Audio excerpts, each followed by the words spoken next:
பெற்றவராம் கடவுள் மைந்தன் தூய ஆவியரின் திருப்பெயரால் இந்த நாளிலுமாய் இந்த காலை வழிபாட்டிலே நீங்கள் இருக்கின்ற இடத்திலே கலந்து கொண்டு ஆண்டவரை வழிபட உள்ளத்தால் இணைந்திருக்கக்கூடிய திருச்சபையின் மக்கள் அனைவரையும் மீட்பராகிய இயேசு கிறிஸ்துவின் விலையேற பெற்ற நாமத்தில் அன்போடு கூட வாழ்த்தி வரவேற்றுக் கொள்கின்றேன். நாம் யாவரும் தலைகளை தாழ்த்தி ஆண்டவருடைய சமூகத்தை நோக்கி பார்த்து ஜெப சிந்தையோடு இந்த நாளின் வழிபாட்டை நாம் ஆண்டவருக்கென்று அர்ப்பணித்து அதிலே நாம் பங்கேற்போம், ஜெபம் செய்வோம். துதிகளின் மத்தியில் வாசம் செய்கின்ற நல்ல ஆண்டவரே, ஆண்டவரே நீர் மட்டுமே துதிக்கு பாத்திரர். ஆண்டவரே உமக்கு நிகராக நீர் மட்டும்தான் ஆண்டவரே.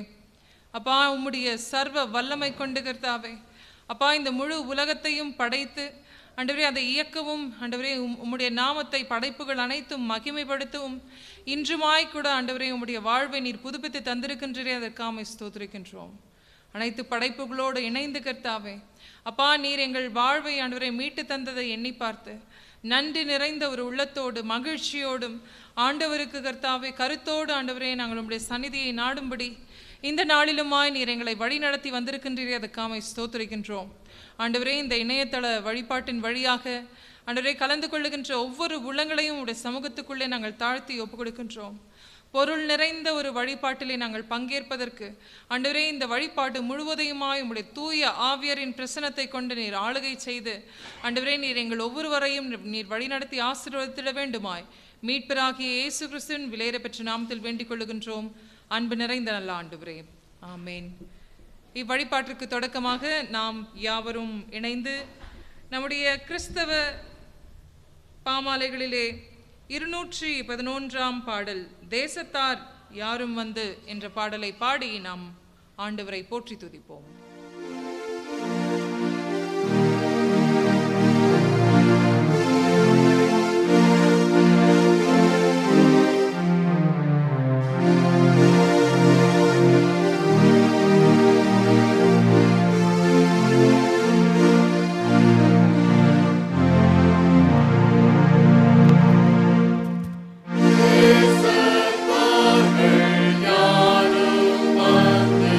Suvice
நாம் யாவரும் இணைந்து நம்முடைய தென்னிந்திய திருச்சபை வழிபாட்டு முறை புத்தகத்தில் 94ஆம் பக்கத்தில் உள்ள 3ஆம் வழிபாட்டு முறை பின்பற்றி இந்நாளின் வழிபாட்டிலே நாம் பங்கேற்போம். கர்த்தரின் வாசல்களில் நன்றி அறிதலோடும் அவர் பிரகாரங்களில் துதியோடும் பிரவேசியுங்கள். அவருக்கு நன்றி செலுத்தி அவர் நாமத்தை தோத்தரியுங்கள். கர்த்தர் நல்லவர், அவர் கிருபை என்றென்றும், அவர் உண்மை தலைமுறை தலைமுறைக்கும் உள்ளது. நம்மை உண்டாக்கின கர்த்தருக்கு முன்பாக நாம் பணிந்து குனிந்து முழங்காற்படியிடக் கடவோம். வாருங்கள். அவர் நம்முடைய கடவுள், நாம் அவர் மேய்ச்சலின் ஜனமும் அவர் கைக்குள்ளான ஆடுகளுமாம்.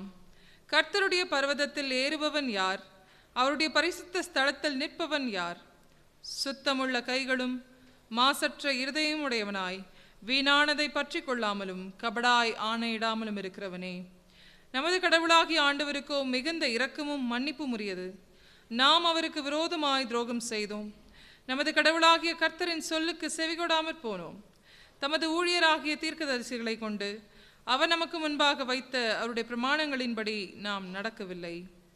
கடவுளுக்கு கேட்கும் பலிகள் நைந்த ஆவிதான். கடவுளே, நைந்ததும் நொறுங்குண்டதுமான இருதயத்தை நீர் புறக்கணீர். வருந்தி உழைத்து பாரம் சுமக்கிறவர்களே, நீங்கள் எல்லாரும் என்னிடத்தில் வாருங்கள், நான் உங்களுக்கு இளைப்பாறுதல் தருவேன். நான் எழுந்து என் தகப்பனிடத்திற்கு போய், தகப்பனே, பரத்துக்கு விரோதமாகும் உமது பார்வையிலும் பாவம் செய்தேன் என்பேன். அனைவரும் இணைந்து ஏறெடுப்போம். என் கண்மலையும் என் மீட்பெருமாகிய கர்த்தாவே, என் வாயின் வார்த்தைகளும் என் இருதயத்தின் தியானமும் உமது சமூகத்தில் பிரதியாய் இருப்பதாக. ஜெபம் செய்வோம். சர்வ வல்லமுள்ள கடவுளே, நாங்கள் எங்கள் ஆண்டவர் இயேசு கிறிஸ்துவின் வழியாய் உமது சமூகத்தில் எங்கள் வணக்கத்தையும் தோத்திரத்தையும் செலுத்த வந்திருக்கின்றோம்.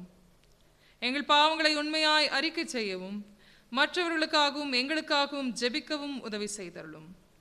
உமது திரு வசனத்தை நாங்கள் கேட்கும்போது உமது அன்பின் மகத்துவத்தை அதிக உண்மையாய் அறிந்து கொள்ளவும் உமது கிருபையின் கனிகளை எங்கள் வாழ்க்கையில் காட்டவும் அருள் புரிய வேண்டும் என்று எங்கள் ஆண்டவர் இயேசு கிறிஸ்துவின் வழியாய் வேண்டிக் கொள்ளுகின்றோம். ஆமேன். நாம் நம்முடைய பாவ குற்றங்களை உணர்வோம்.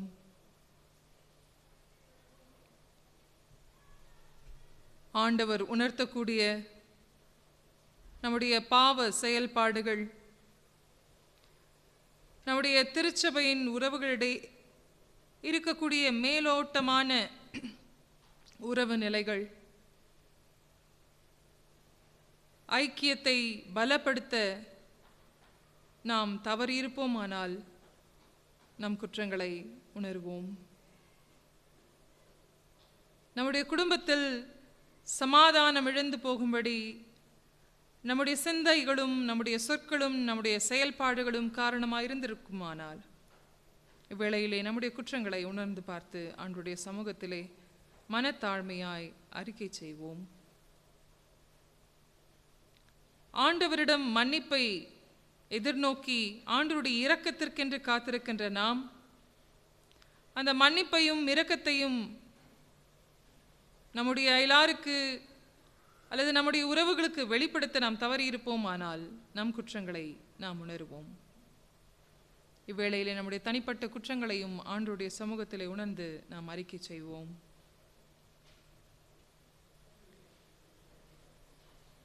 முதலாம் பாவறிக்கை ஜெபத்தின் வழியாய் நம்முடைய பாவங்களை அறிக்கையிடுவோம்.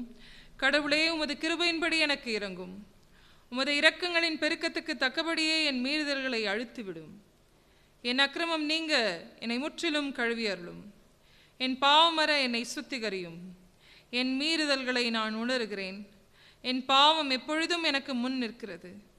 தேவரீர் ஒருவருக்கே விரோதமாக நான் பாவம் செய்து உமது பார்வையில் தீமையானதை நடப்பித்தேன். கடவுளே, சுத்த இருதயத்தை என்னிலே சிருஷ்டியும், நிலைவரமான ஆவியை என் உள்ளத்திலே புதுப்பியும். உமது இரட்சண்ய சந்தோஷத்தை திரும்பவும் எனக்கு தாரும். உற்சாகமான ஆவி என்னை தாங்கும்படி செய்யும். உண்மையாய் உணர்ந்து ஆண்டவருடைய சமூகத்தில் மனத்தாழ்மையாய் நம்முடைய பாவங்களை அறிக்கை செய்வோமானால் கடவுளின் மன்னிப்பின் சந்தோஷம் நமக்கு உறுதியானது. அம்மன்னிப்பின் நிறைவை நாம் பெற்றுக்கொள்வோம். இரக்கமுள்ள ஆண்டவரே, உம்மிடத்தில் விசுவாசமாயிருக்கிற ஜனமாகிய நாங்கள் எல்லா பாவங்களும் சுத்திகரிக்கப்படுவதற்கும் அமைத்தலான மனத்தோடு உமக்கு ஊழியம் செய்வதற்கும் எங்களுக்கு பாவ மன்னிப்பையும் சமாதானத்தையும் அருள் செய்ய வேண்டும் என்று எங்கள் கர்த்தராகிய இயேசு கிறிஸ்துவின் வழியாய் வேண்டிக் கொள்ளுகின்றோம். ஆமேன். இன்றைய நாளுக்குரிய திருமறை பாடங்கள் படிக்க கேட்போம். இந்த நாளுக்குரிய முதலாம் வேத பாடம் முதலாம் சாமுவேல் 22 அதிகாரம் வசனங்கள் 12 தொடங்கி 23 முடிய. First Samuel chapter 22 verses beginning from 12 to 23. Saul said to Abimelech, "Listen, Abimelech, at your service, sir," he answered.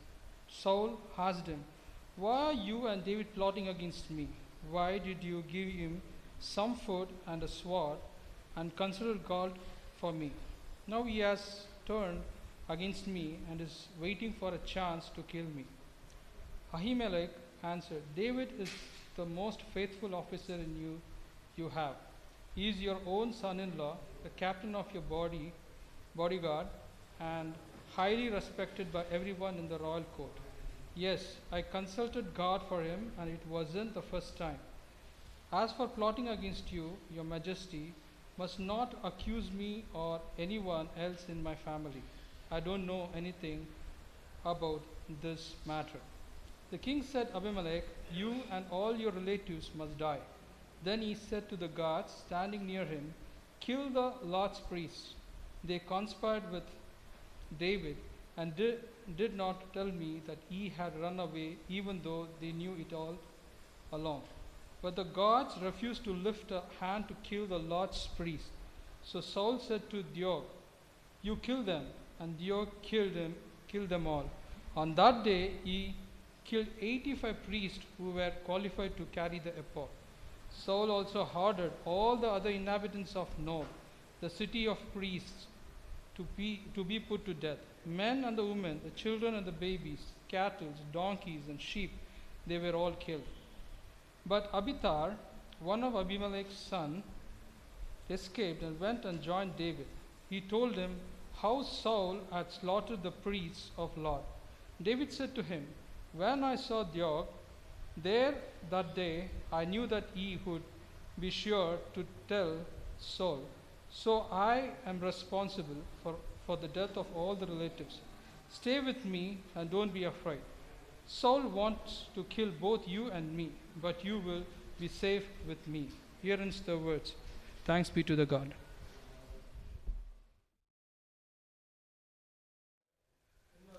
இன்றைய நாளுக்காய் தெரிந்து கொள்ளப்பட்ட இரண்டாம் வேத பாடம் அது கலாத்தியர் 6 அதிகாரம் வசனங்கள் 11 தொடங்கி கடைசி முடிய.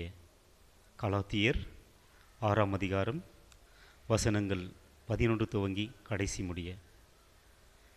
என் கையெழுத்தாய் எவ்வளவு எழுதியிருக்கிறேன் என்று பாருங்கள். மாம்சத்தின்படி நல்வேஷமாய் காணப்பட விரும்புகிறவர்கள் எவர்களோ அவர்கள் தங்கள் கிறிஸ்துவனுடைய சிலுவை நிமித்தம் துன்பப்படாத படிக்கு உங்களை விருத்த சேதனம் பண்ணிக்கொள்ள கட்டாயம் பண்ணுகிறார்கள். விருத்த சேதனம் அடைகின்ற அவர்களும் நியாயப்பிரமாணத்தை கை கொள்ளாமல் இருக்கிறார்கள். அப்படியிருந்தும் அவர்கள் உங்கள் மாம்சத்தை குறித்து மேன்மை பாராட்டும்படிக்கு நீங்கள் விருத்த சேதனம் பண்ணிக்கொள்ள வேண்டும் என்று விரும்புகிறார்கள். நானோ நம்முடைய கர்த்தராகிய இயேசு கிறிஸ்துவின் சிலுவையை குறித்தே அல்லாமல் வேறொன்றை குறித்தும் மேன்மை பாராட்டாதிருப்பேனாக. அவரால் உலகம் எனக்கு சிலுவையில் அறையுண்டிருக்கிறது, நானும் உலகத்திற்கு சிலுவையில் அறைந்திருக்கிறேன். கிறிஸ்து இயேசுக்குள் விருத்த சேதனம் ஒன்றுமில்லை, விருத்த சேதனம் இல்லாமையும் ஒன்றுமில்லை, புது சிருஷ்டியே காரியம். இந்த பிரமாணத்தின்படி நடக்கிறவர்கள் எவர்களோ அவர்களுக்கு தேவனுடைய இஸ்ரவேலருக்கும் சமாதானமும் இரக்கமும் உண்டாவதாக. இனிமேல் ஒருவனும் எனக்கு வருத்தம் உண்டாக்காதிருப்பானாக. கர்த்தராகிய இயேசு கிறிஸ்துவினுடைய அச்சு அடையாளங்களை நான் என் சரீரத்திலே தரித்து கொண்டிருக்கிறேன். சகோதரரே, நம்முடைய கர்த்தராகிய இயேசு கிறிஸ்துவின் கிருபை உங்கள் ஆவியோடு கூட இருப்பதாக. ஆமேன். வாசிக்க தெரிந்து கொள்ளப்பட்ட இரண்டாம் வேத பாடம் வாசித்தாயிற்று. இன்றைய நாளின் நற்செய்தி பாடத்தை நாம் படிக்க கேட்போம். Hallelujah, hallelujah, hallelujah.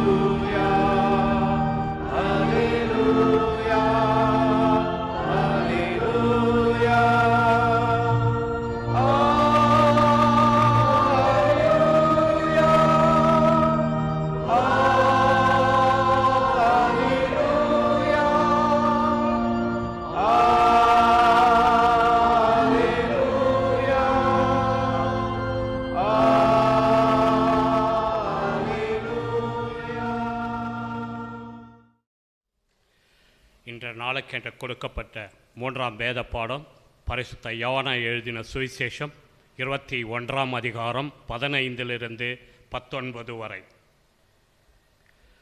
அவர்கள் போஜனம் பண்ணின பின்பு இயேசு சீமோன் பேதுருவை நோக்கி, யோனாவின் குமாரனாகிய சீமோனி, இவர்களிலும் அதிகமாய் நீ என்னிடத்தில் அன்பாய் இருக்கிறாயா என்றார்.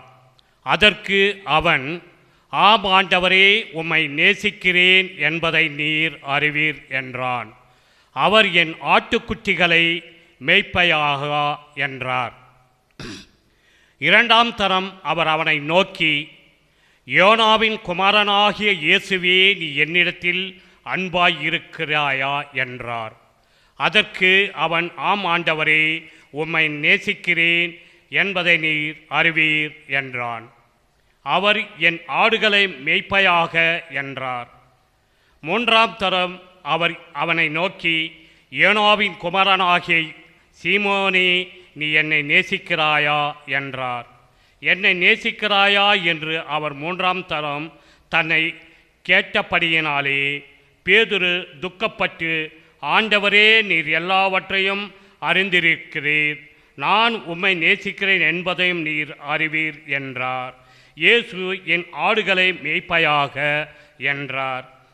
இளவயது உள்ளவனாய் இருந்தபோது உன்னை நீயே அறை கட்டி கொண்டு உனக்கு இஷ்டமான இடங்களிலே திரிந்தாய். நீ முதிர் வயதுள்ளவனாகும்போது உன் கைகளை நீட்டுவாய்.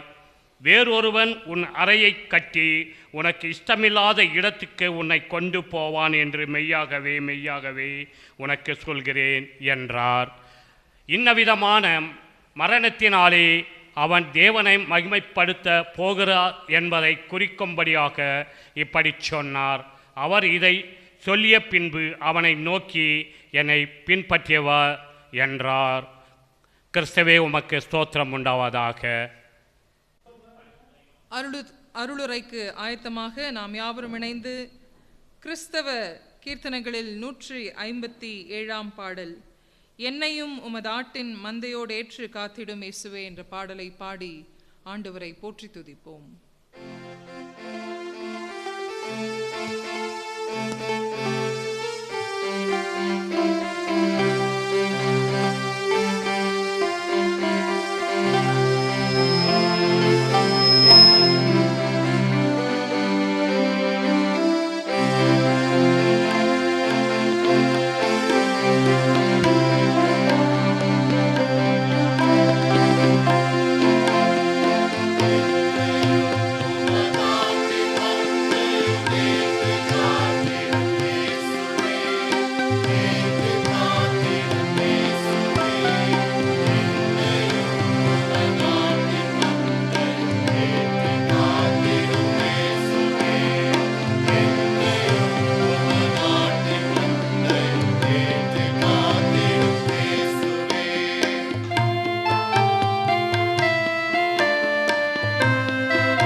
மீண்டும் தலைகளை தாழ்த்தி கடவுளுடைய பிரசன்னத்தை உணர்ந்தவர்களாக இந்நாளின் தியானத்திலே நாம் பங்கேற்போம்.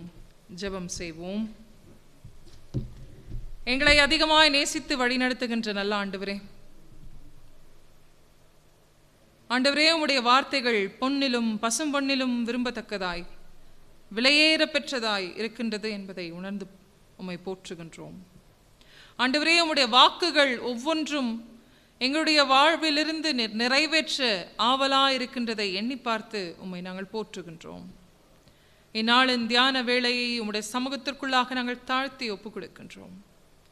நீரே பிரசன்னராயிருந்து ஆண்டவரே, உம்முடைய வார்த்தைகளை கேட்கின்ற பொழுது கர்த்தாவே, உம்முடைய உயிர்த்தெழுதலின் பிரசன்னத்தை கர்த்தாவே நாங்கள் ஒவ்வொருவருமாய் உணர்ந்து பார்த்து உம்முடைய அழைப்பிற்கு எங்களை நாங்கள் அர்ப்பணித்து வாழ்வதற்கு ஆண்டவரே, இந்த தியான நேரத்தை எங்கள் வாழ்வோடு இடைப்படுகின்ற ஒரு நேரமாக ஆண்டவரே, உம்முடைய தூய ஆவியார் தாமே ஆளுகை செய்து நீர் நடத்தி காக்க வேண்டும் என்றும் மீட்பராகிய இயேசு கிறிஸ்துவின் விலையேற பெற்ற பெயரில் வேண்டிக் கொள்ளுகின்றோம். அன்பு நிறைந்த நல்ல ஆண்டவரே, ஆமென்.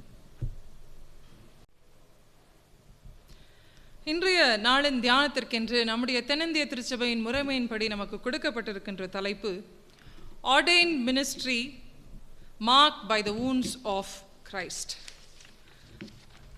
கிறிஸ்துவின் தழும்புகளால் முத்தரிக்கப்பட்ட அருட்பொழிவின் திருப்பணி.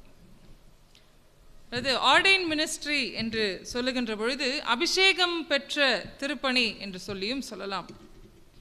அருட்பொழிவு அல்லது அபிஷேகம் என்பது திருமறையில் செய்யப்படுகின்ற ஒரு நிகழ்வாக நாம் பார்ப்போமானால் தீர்க்கதரிசிகள் ராஜாக்களை அபிஷேகம் செய்ததை நாம் பார்க்கலாம்.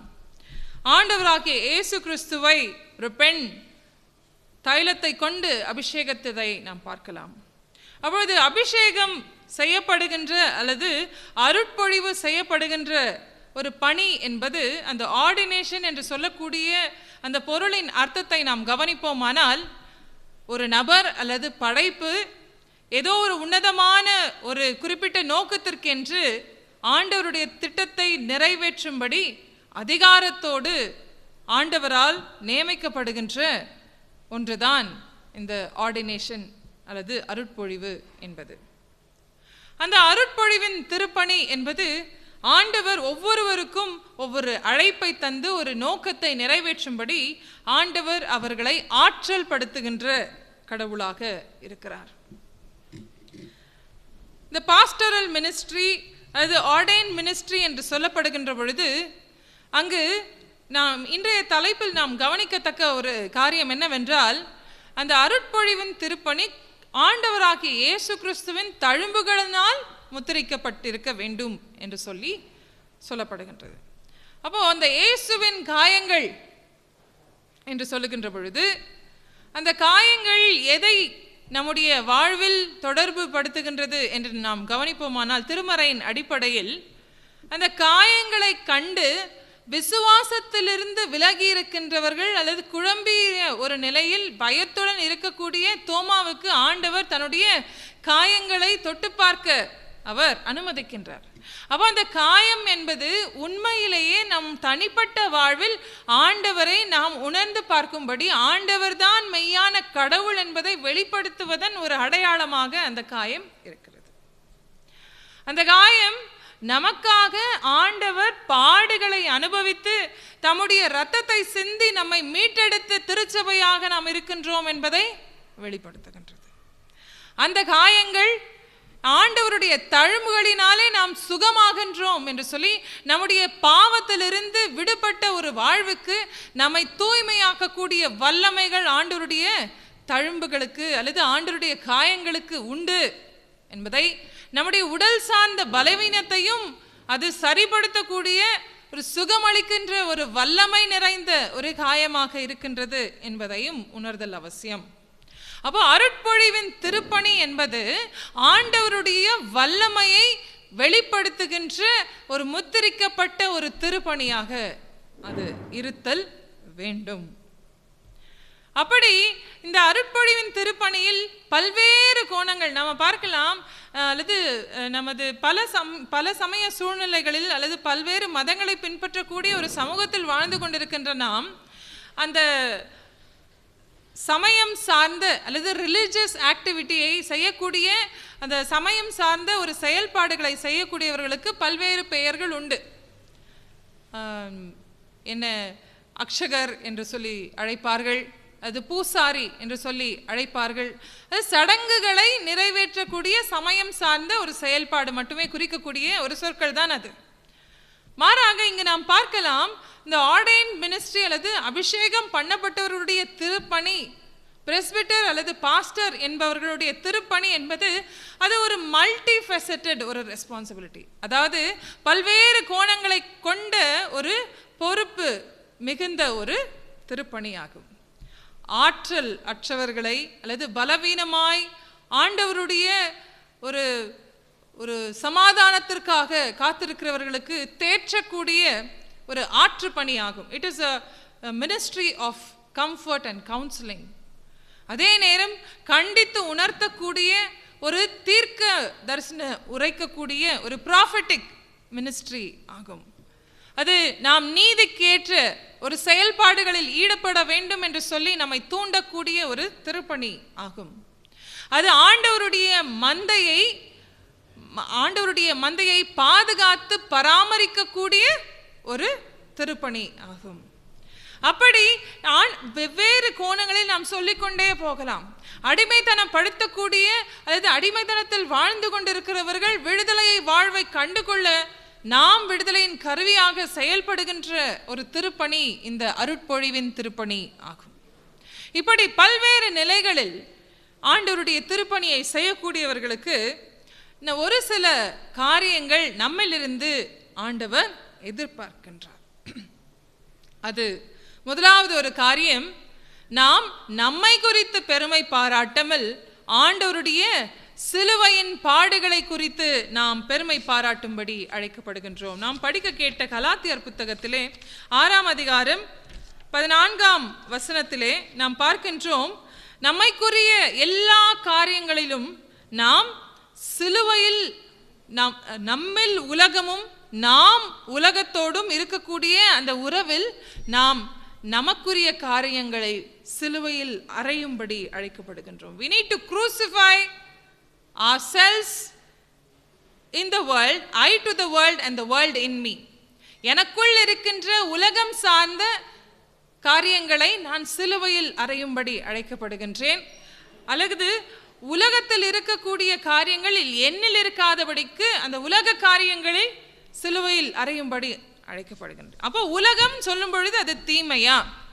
கிரேக்க மொழியில நாம பார்க்கலாம், அந்த கிரேக்க தத்துவங்களிலே எப்பொழுதுமே ஒரு டுவலிசம் இருக்கும்.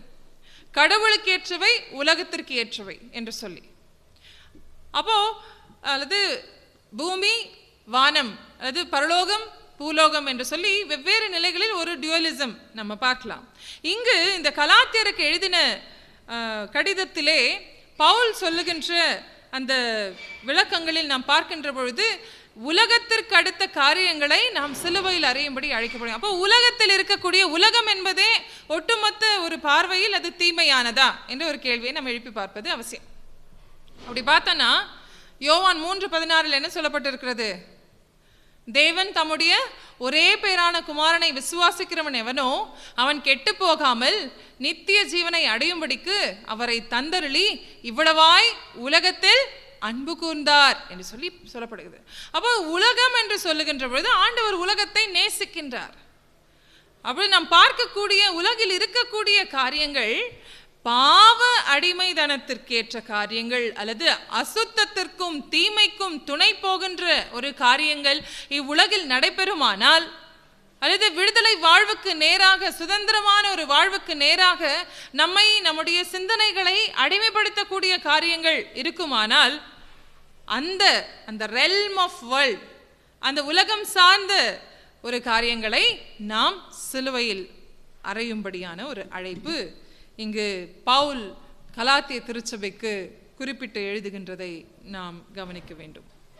அப்போ இது அங்க அந்த கலாத்திய திருச்சபையில் இருந்த ஒரு சூழ்நிலை என்னவென்றால், யூத கிறிஸ்தவர்கள், யூதர் அல்லாத கிறிஸ்தவர்கள், அதாவது புற இன கிறிஸ்தவர்கள், அப்போ யூத கிறிஸ்தவர்களுக்கும் புறையின கிறிஸ்தவர்களுக்கும் இந்த கோட்பாடு சார்ந்து இருந்த ஒரு சிக்கல் என்னவென்றால், அவர்களும் புறையின கிறிஸ்தவர்களும் விருத்த சேதனம் செய்துதான் ஆக வேண்டும், அப்படிதான் அவங்க நம்முடைய திருச்சபையின் ஐக்கியத்தில் இருக்க முடியும் என்று சொல்லி சடங்குகளை மையப்படுத்துகின்ற ஒரு குற்றச்சாட்டு அங்குள்ள யூத கிறிஸ்தவர்களிடையே இருந்ததை கண்டித்து இங்கு பவுல் எழுதுகின்றார். இந்த உலகத்துக்கு அடுத்த காரியங்கள், விசுவாசத்தினால் நீதிமான் பிழைப்பான் என்று சொல்லி அங்கு பவுல் அந்த சடங்காச்சாரமான உலகம் சார்ந்த காரியங்களை நாம் சிலுவையில், நம்மில் இருக்கக்கூடிய உலகம் சார்ந்த காரியங்களை நாம் சிலுவையில் அறையும்படி அழைக்கப்படுகின்றோம். அது என்ன? ஒரு நபரை ஒரு கட்டுப்பாட்டுக்குள்ளே கொண்டு வர வேண்டும் என்று சொல்லி ஒருவரை அடக்கக்கூடிய ஒரு நிலையில் அல்லது அடிவேதனப்படுத்தக்கூடிய ஒரு நிலையில் ஆண்டவருக்கென்று விடுதலை சார்ந்த ஒரு திருச்சபையாக இருக்க வேண்டிய அந்த திருச்சபை மற்றவர்களை ஒடுக்கக்கூடிய ஒரு கருவியாக பயன்படுத்துகின்ற ஒரு நிலையில் இங்கு இந்த உலகம் சார்ந்த காரியம் நம்மில் இருக்குமானால் அதை நாம் சிலுவையில் அறையும்படி அழைக்கப்படுகின்றோம். We need to crucify the world in us. அப்போதான் ஆண்டவர் நம்மில் அபிஷேகம் செய்யப்பட்டு ஆண்டவருடைய நோக்கத்தை நம் வாழ்வில் நிறைவேற்றும்படி நமக்கென்று நியமித்த அந்த திருப்பணியை நம்மால் செய்ய முடியும். அப்படி நம்ம அந்த பாவ இச்சைகள், கண்களின் ஆசைகள், கண்களின் இச்சைகள், மாம்சத்தின் இச்சைகள், ஜீவனத்தின் பெருமைகள், இவை எல்லாவற்றையும் நாம் சிலுவையில் அறையும்படி அழைக்கப்படுகின்றோம். ஏனென்றால் யாக்கோபு எழுதின புத்தகம் 4ஆம் அதிகாரம் 4ஆம் வசனத்திலே, ஒருவேளை நீங்கள் உலகத்தாரோடு நட்புறவு கொண்டு இருப்பீர்களானால் நீங்கள் ஆண்டவருக்கு விரோதிகளாக இருக்கிறீர்கள் என்று சொல்லி, அல்லது வெறுக்கப்படுகிறவர்களாக இருக்கிறீர்கள் என்று சொல்லி சொல்லப்படுகின்றது. அப்போ நம்ம பார்த்தோமானால் நாம உலகத்தாரோடு அல்லது உலகத்தின் காரியங்களோடு நாம் அதிகமாக இணைத்து கொள்வோமானால் கடவுளுக்கேற்ற காரியங்கள் அல்லது தெய்வீக குணாதிசயங்கள் நம்மில் இல்லாமல் போகும். எனவே நாம் நம்மில் இருக்கக்கூடிய அந்த பெருமையான காரியங்களை நாம் சிலுவையில் அறையும்படி, பாவ ஆசைகளையும் பாவ இச்சைகளையும் சிலுவையில் அறையும்படி அழைக்கப்படுகின்றோம். ஏனென்றால் பல வேளைகளில் நம்மை பார்க்கின்ற தோற்றத்தில் நாம் ஒரு வாழ்வும், நம்முடைய அந்தரங்க வாழ்வில் நம்முடைய வாழ்வும் வேறுபட்டதாக இருக்கின்றது. அல்லது நம்மிலே நாம் பாராட்ட வேண்டிய காரியங்கள் நம்மிலே பல இருப்பதை கொண்டு பெருமை கொள்ளுகின்றோம். நான் இதை படித்திருக்கின்றேன், நான் இதை என்னுடைய அந்தஸ்தாக நான் சம்பாதித்து வைத்திருக்கின்றேன், எனக்கான தகுதிகள் என்று சொல்லி நாம் உயர்த்தி கொண்டு நமக்கான பெருமையை நிலைநாட்டுகின்றோமே தவிர நம்மை சிலுவையில் அறையப்பட்ட கிறிஸ்துவோடு அடையாளம் காண்பிப்பதில் நாம் தவறுகின்றவர்களாக இருக்கின்றோம். நம்மை நாம் சிலுவையில் அறையாமல் கிறிஸ்து நம்மில் வாழ முடியாது. அதுதான், இனி நான் அல்ல, இனி வாழ்வது நான் அல்ல, என்னில் இயேசு வாழ்கிறார் என்று சொல்லி 2ஆம் அதிகாரம் கலாத்தியர் 2ஆம் அதிகாரம் 20ஆம் வசனத்தில் சொல்லப்படுகின்றது. நம்மில் இருக்கின்ற அந்த சுயத்தை நாம் சாகடிக்க நம்மை அர்ப்பணிக்கின்ற பொழுது கிறிஸ்து நம்மில் அனுதினமும் வாழக்கூடிய கடவுளாக இருக்கின்றார். ஒரு ஆண்டவருடைய ஊழியர் இப்படியாக பாடுகின்றார், பிறர் வாழ வேண்டுமெனில் நான் சாக வேண்டும், நான் சாக வேண்டுமெனில் அவர் வாழ வேண்டும். அப்போ பிறர் வாழணும்னா நான் என்பது என்னுள் சாக வேண்டும்.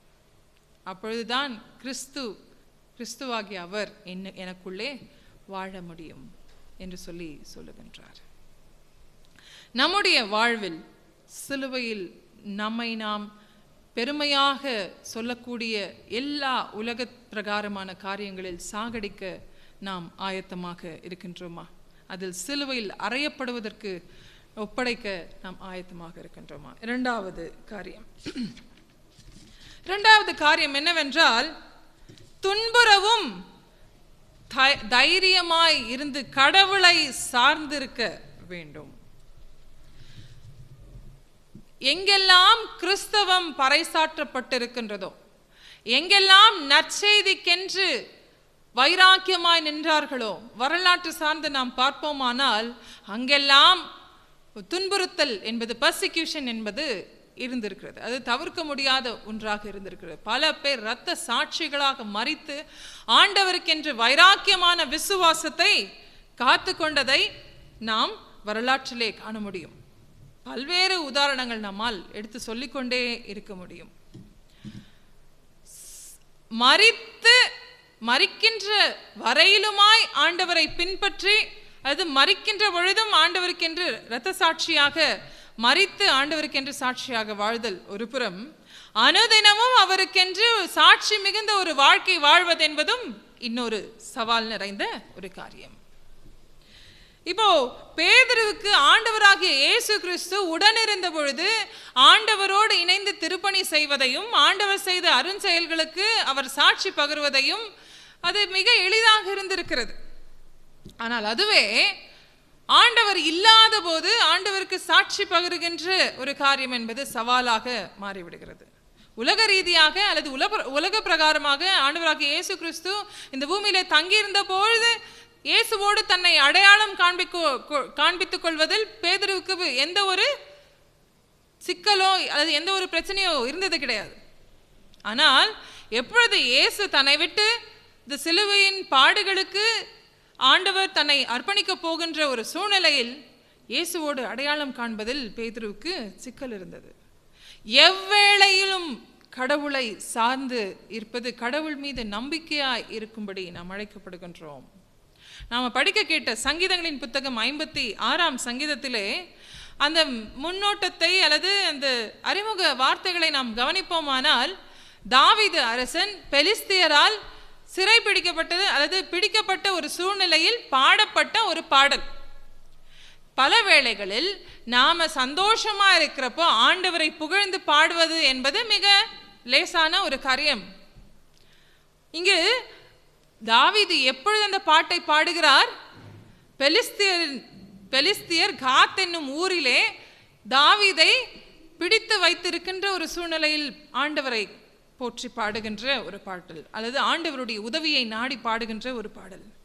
தாவீதுடைய சூழ்நிலை எப்படிப்பட்டதா இருந்தது என்றால், சவுலிடமிருந்து ஓடி ஒளிந்த ஒரு சூழ்நிலை, எதிரிகள் தொடர்ந்து அவரை பின்தொடர்ந்து வரக்கூடிய ஒரு சூழ்நிலை, பகலும் இரவானாலும் உயிருக்கென்று அச்சுறுத்தல் நிறைந்த ஒரு சூழ்நிலை. எந்த நிலையிலும் தாவீது கொலை செய்யப்படுவார் என்ற ஒரு பயத்தோடு, மரண பயத்தோடே அனுதினமும் வாழ்ந்த ஒரு சூழ்நிலை.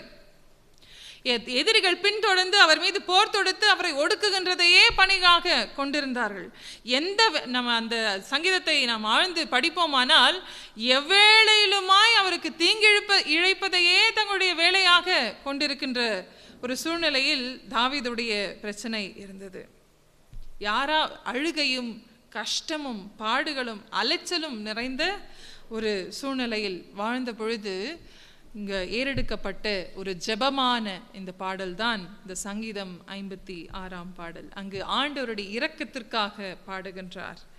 அவ்வேளையிலும் அவர் 4ஆம் வசனத்திலும் 11ஆம் வசனத்திலும், சங்கீதம் 56:4-11 ஆகிய வசனத்தில், ஆண்டவர் தேவனை நம்பியிருக்கிறேன், நான் பயப்படேன், மனுஷன் எனக்கு என்ன செய்வான் என்று சொல்லி அந்த தொடர்ந்து பயம் நிறைந்த ஒரு சூழ்நிலையும் கூட அந்த பயத்தை உதறி தள்ளிவிட்டு ஆண்டவர் மீது நம்பிக்கையாக ஆண்டவருடைய வல்லமையை சார்ந்து அங்கு சொல்லுகின்ற ஒரு வார்த்தைகளாக இருக்கின்றது அப்பாடலில் வரக்கூடிய ஒரு பல்லவிகள். தேவனை நம்பி இருக்கிறேன், நான் பயப்படேன், மாம்சமானவன் அல்லது மனுஷன் எனக்கு என்ன செய்வான். அப்படி மனிதன் அல்லது அழிவுக்கு ஏதுவான அழிந்து போகக்கூடிய மனிதன் எனக்கு அப்படி என்ன செய்திட முடியும்? அதை எல்லாவற்றையும் தாண்டி சர்வ வல்லமை பொருந்தின கடவுள் என்னை விடுவிக்க வல்லவராக இருக்கின்றார் என்று சொல்லி கடவுள் மீதுள்ள நம்பிக்கையை வெளிப்படுத்துகின்ற ஒரு பாடல் தான் அந்த பாடல். அதிலே 12ஆம் வசனத்திலே ஆண்டவருக்கென்று ஸ்தோத்திரம் செய்கிறார். ஸ்தோத்திரம் செய்வது என்பது ஆண்டவருக்கென்று நன்றி பலிகளை செய்கிறார் என்று சொல்லி ஆங்கில மொழிபெயர்ப்பிலே சொல்லப்பட்டிருக்கிறது. இன்னும் அந்த பாதுகாப்பு இல்லாத ஒரு சூழ்நிலையில், வாழ்வுக்காக ஓடி மறைந்து கொண்டு இருக்கின்ற சூழ்நிலையில், எந்நிலையிலும் அரசன் வழியாக கொல்லப்படுகின்ற ஒரு அபிஷேகம் செய்யப்பட்ட ஒருவராய் இருந்தாலும் கூட அங்கே பயம் நிறைந்து இந்த உயிருக்காக ஓடிக்கொண்டிருக்கின்ற ஒரு நிலையிலுமாய் ஆண்டவரை ஸ்தோத்தரிக்கின்றார். ஆண்டவர் எப்படியும் என்னை காப்பாத்திட்டார் நினைச்சு ஆண்டவருக்கான பொருத்தனைகளை நான் நிறைவேற்றுகின்றேன் என்று சொல்லி இங்கு ஆண்டவருக்கு ஸ்தோத்திரம் செய்கின்றார். அந்த ஒரு நம்பிக்கை, அந்த ஒரு விசுவாசம் நம்மில் இருக்கின்றதா? துன்புறுகின்ற ஒரு சூழ்நிலையிலும் ஆண்டவரின் மீது நம்பிக்கையாய் இருக்கும்படி அழைக்கப்படுகின்றோம். அதுதான் அபிஷேகம் செய்யப்பட்ட திருப்பணி உடையவருக்கான ஒரு குணமாக இருக்கின்றது. எதிரிகள் தொடர்ந்து அவரை பின்தொடர்ந்து வந்தாலும், உயிர் என்பது அச்சுறுத்தப்பட்டாலும், அந்த உயிருக்கான பயம் என்பது அவருக்குள்ளே இருந்தாலும், தொடர்ந்து வரக்கூடிய பயம் நிறைந்த சூழ்நிலையிலுமாய் ஜெபத்தோடு ஆண்டவருக்கென்று மகிழ்ச்சியாய் அபாயங்கள் நிறைந்த ஒரு சூழ்நிலையும் நம்பிக்கையோடு பாடின ஒரு பாடல்தான் இப்பாடல். எவ்வேளையிலுமாய் கடவுளை சார்ந்திருக்க நாம் அழைக்கப்படுகின்றோம். முதலாவது சொன்னேன், we need to crucify ourselves, not boast about our own self but boast about Christ. ஆண்டவருடைய சிலுவை மரணத்தை குறித்து தவிர வேற எதை குறித்தும் நாம் பெருமை பாராட்டாதபடிக்கு இருக்க நாம் கற்றுக்கொள்ள வேண்டும். இரண்டாவது, எவ்வேளையிலும் துன்புறுகின்ற ஒரு சூழ்நிலையிலும் ஆண்டவரை தைரியமாய் ஆண்டவர் மீது நம்பிக்கையாய் இருந்து அவரை சார்ந்திருக்கும்படி நாம் அழைக்கப்படுகின்றோம். மூன்றாவது, மனப்பூர்வமாய் ஆண்டவருடைய திருப்பணிகளில் ஈடுபட்டு நாம் செயல்படுவதற்கு நம்மை அர்ப்பணிக்க வேண்டும். நாம் படிக்க கேட்ட யோவான் நற்செய்தி பகுதியிலே 21ஆம் அதிகாரம் 15ஆம் வசனம் முதல் 19ஆம் வசனம் வரை நாம் படிக்க கேட்டோம். அது யோவான் நற்செய்தி நிறைவு பகுதியிலே பேதுருவிடம் ஆண்டவர் உயிர்த்தெழுந்த பிறகு பேசுகின்ற அல்லது உரையாடுகின்ற ஒரு நிகழ்வாக அங்கு பதிவு செய்திருக்கின்ற ஒரு நிலையிலே அந்த நற்செய்தி புத்தகம் நிறைவு பெறுகின்றது. அப்படி இருக்கின்ற பொழுது பேதுரு ஆண்டவராகிய இயேசு கிறிஸ்துவின் சிலுவை பாடுகளில் அவருடைய சூழ்நிலையை இங்கு சுட்டி காட்டுகின்ற வேளையில் நம்ம பார்க்கலாம், ஆண்டவராகிய இயேசு கிறிஸ்து இவர் ஆண்டவராகிய இயேசு கிறிஸ்துவோடு இருந்தார் என்று சொல்லி ஒரு பணிப்பெண் சிலுவை மரணத்தின் பொழுது சொல்லுகின்ற பொழுது அது நான் அல்ல என்று சொல்லி தப்பி ஓடுகின்றார்.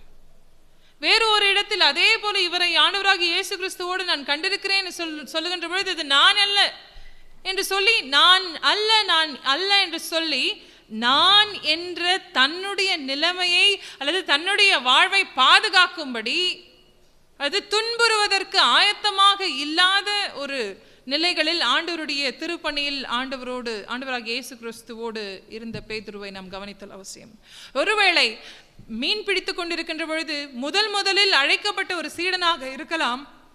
ஆனால் இங்கு பார்க்கலாம், கடைசியாக ஆண்டவருடைய அழைப்பை எவ்வாறு அது நாம் மனமுவந்து நாம் ஆண்டவருக்கென்று அர்ப்பணித்து வாழ வேண்டும் என்பதை மிக கடைசி தருணத்திலே ஆண்டவராகிய இயேசு கிறிஸ்து உடல் ரீதியாக இல்லாத பொழுதும் உயிர்த்தெழுந்த பிறகு ஆண்டவருடைய அந்த அழைப்பிற்கு தன்னை அர்ப்பணித்து செயல்பட்ட ஒரு சீடராக இருந்திருக்கிறார்.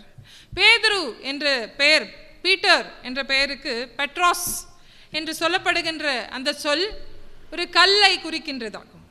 கல் என்பது உறுதியான அல்லது கற்பாறை என்பது உறுதியானது. ஆனால் இவருடைய வாழ்வு பெயருக்கேற்ற ஒரு வாழ்வாக இருக்கவில்லை. மாறாக ஒரு மேலோட்டமான ஒரு வாழ்க்கையை இவர் வாழ்ந்து வந்ததை நாம் திருமறையில் பார்க்கலாம். திடீர்னு தண்ணில நடந்துவான்னு சொன்னப்போ உடனே எதையும் யோசிக்காம ஒரு அவசரத்தோடு எதையும் அணுகக்கூடிய ஒருவர், ஒரு மேலோட்டமான ஒரு சிந்தையோடு அதன் விளைவுகள் என்ன என்பதை சிந்திக்காமல் அணுகக்கூடிய ஒருவர்.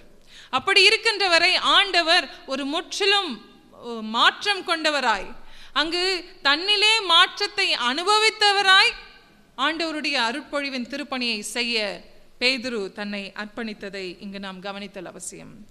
ஆண்டவராகிய இயேசு கிறிஸ்து பேதுருட்ட பார்த்து ஒரு அழகான ஒரு கேள்வியை கேட்கிறாங்க. ஒரு நேசர் அல்லது ஒரு காதலன் ஒரு காதலியிடம் கேட்கக்கூடிய ஒரு கேள்வி போன்ற ஒரு கேள்வி, நீ என்னை நேசிக்கிறாயா என்று கேட்கக்கூடிய அந்த வார்த்தை. அவ்வார்த்தை பேதுருவிடம் கேட்ட பொழுது பேதுருடைய சூழல் என்ன? இயேசுவை எனக்கு தெரியாதுன்னு மறுதலித்த பிறகு உயிர்த்தெழுந்த கடவுளோடு பேசக்கூடிய ஒரு பேச்சு. ஒருவேளை நீ யாருன்னே தெரியாதுன்னு பாடுக்கு அல்லது அடிபடவும் சிலுவையில் மரணத்திற்கு ஒப்பு கொடுத்த பிறகு அந்த மனிதனை சந்திப்பதற்கும் உயிர்த்தெழுந்த கடவுளை சந்திப்பதற்கும் அவர்களுக்கு ஒரு ஐக்கியம் என்பது, மனதளவில் ஒற்றுசைவு என்பது இல்லாமல் இருந்திருக்கும். அப்படி இருந்த பொழுதும் கூட ஆண்டவர் பேதுருவின் மீது வைத்திருந்த அந்த அன்பில் விலகாதவராய் பேதுருவை பார்த்து, நீ என்னை நேசிக்கிறாயா பேதுரு என்று கேட்கிறார். அப்போ பேதுரு, ஆமாண்டவரே, நான் இவை எல்லாவற்றையும் காட்டிலும் நீ என்னை நேசிக்கிறாய். இவை எல்லாம் என்பது இந்த நான் இல்லைன்னு சொல்லி நான் என்பதை தன்னுள் வைத்து கொண்டிருக்கின்ற அந்த சுய பாதுகாப்பை வைத்துக்கொண்டு அல்லது ஒரு கம்ஃபர்ட் ஜோன் இருந்து கொண்டு ஆண்டவருடைய ஊழியத்தை செய்ய நினைத்த பேதுருவிடம் ஆண்டவர் இவை எல்லாவற்றையும் காட்டிலும் என்னை நீ அதிகமாக நேசிக்கிறாயா என்று கேட்கிறார். அவர் எப்படி யோசிச்சாருன்னா, அந்த நான் என்பதை தக்க வைத்துக் கொள்ள மறுரூப மலையில் இங்கு உமக்கு ஒரு கூடாரம், எலியாவுக்கு ஒரு கூடாரம், நானும் எனக்கு ஒரு கூடாரம் என்று சொல்லி இங்கேயே தங்கிவிடலான்னு சொல்லி நினைக்கிறார். அப்போ நம்முடைய சுகபோகமான வாழ்வில் இருந்து கொண்டு நாம் ஆண்டவருடைய திருப்பணியை ஆற்றுவது என்பது இந்த அபிஷேகம் செய்யப்பட்ட அருட்பொழிவின் திருப்பணி அல்ல. மாறாக நம்மை பாடுகளுக்கு நம்மை அனுமதிக்க அல்லது பாடுபடுவதற்கு நம்மை முற்றிலுமாக மனப்பூர்வமாக ஏதோ ஒரு கட்டாயத்தினால ஆண்டவராகிய இயேசு கிறிஸ்து என்னை கூப்பிட்டாரு, அவர் ஃபோர்ஸ் பண்ணி என்னை கூப்பிட்டதுனால நான் அந்த திருப்பணியை ஏற்றுக்கிறேன் அப்படின்னு சொல்றதுக்கு அல்ல. மாறாக மனப்பூர்வமாய் ஆண்டவருக்கு என பாடுகளை அனுபவிக்க அல்லது ஆண்டவரின் மேய்ப்பு பணியை கவனிப்பதற்கு ஆண்டவர் நம்மிலே ஒரு கன்ஃபர்மேஷன் எதிர்பார்க்கிறார், ஒரு உறுதிப்பாடை எதிர்பார்க்கிறார். அதுதான் 3 முறை ஆண்டவராகிய இயேசு கிறிஸ்து உயிர்த்தெழுந்த கடவுளாய் பேதுருவிடம் கேட்ட கேள்வி, பேதுருவே, நீ என்னை நேசிக்கிறாயா, என்னை நேசிக்கிறியா? அடுத்தடுத்து திருப்பி திருப்பி கேட்கும் பொழுது அவருக்கே பேதுருவுக்கு ஒரு விதமான ஒரு மன உடைவு ஏற்படுகின்றது. அவர் உள்ளம் நொறுங்கி போகுது. ஆண்டவரே, என்னை பற்றி எல்லாமே உமக்கு தெரியுமே, அது உமக்கு தெரியுமே என்று சொல்றார். அப்போ அங்க பேதுரு தன்னை முழுவதுமாக ஒரு கன்ஃபெஸ் பண்ற, தன்னையே அறிக்கை செய்கின்ற ஒருவராய் இருக்கிறார். என்னுடைய பலவீனங்கள் எல்லாம், என்னுடைய வீக்னஸ் என்னன்னு உங்களுக்கு நல்லா தெரிஞ்சுச்சே கடவுளே, நான் இப்படிதான் மறுதளிச்ச ஒரு நிலையில நான் நின்று இருக்கிறேன்னு சொல்றார். அந்த 3 முறை மறுதளிப்பதற்கு மாறாக 3 முறை இந்த அன்பின் உறுதிப்பாடின் வழியாக அவர் தன்னுடைய இழப்பு, தன்னுடைய பலவீனங்கள் அல்லது தன்னுடைய ஃபெயிலியர்ஸ், தன்னுடைய வீக்னஸ்ல இருந்து அவர் தன்னை உறுதியான ஒருவராய், பல திருச்சபைகள் தான் கற்பாறையாக இருந்து கட்டப்படும்படி ஆண்டவர் வல்லமையாய் பயன்படுத்தப்பட அங்கு பலப்படுத்தப்பட்டதை, ஆற்றல் படுத்தப்பட்டதை நாம் கவனித்தல் வேண்டும். நாம் இருக்கின்ற நிலையில் ஆண்டவரிடம் நாம் அன்பு கூற, முற்றிலுமாய் பாடுகளை அனுபவிக்க நாம் ஆண்டவரிடம் நம்மை அர்ப்பணிக்கின்ற பொழுது நமக்கு தெரியாது நம்முடைய எதிர்காலம் எப்படியா இருக்கும் என்று சொல்லி we might not know how uncertain our future will be there, but only thing is that if we believe that God is in control of our life, with God's presence we can just move on doing God's ministry.